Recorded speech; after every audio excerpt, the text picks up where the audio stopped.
Hadirmu membuat hidupku lena di bayangan ke dalam pelukan. Lena terjaga ternyata hayalan. Audio Jungle.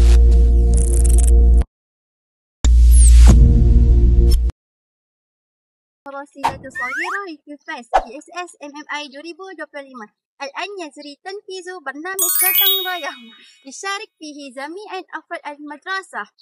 Tujuan program ini diadakan adalah untuk mengekalkan kebersihan Ma'had Al-Masyari'ah Islami di samping mengeratkan hubungan antara guru dan pelajar. Sekarang mari kita sama-sama menyaksikan perjalanan pada hari ini.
Berapa?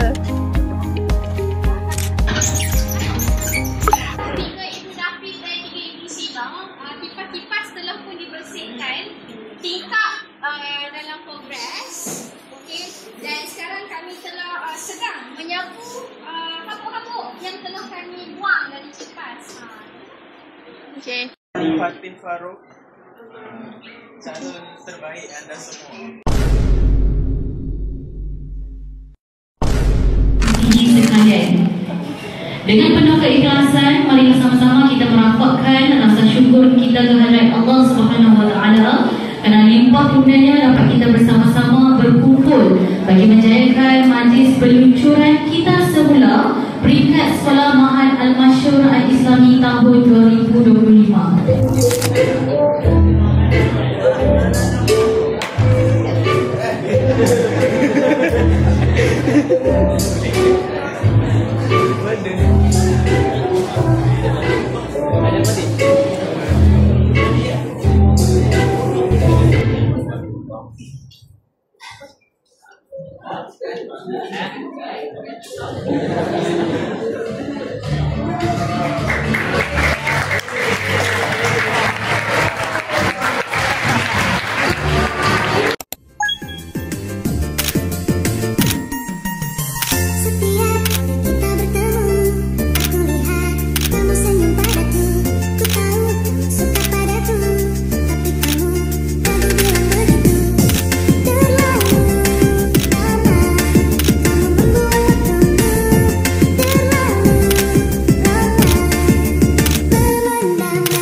Kantoi nak ayak, ambil ayak.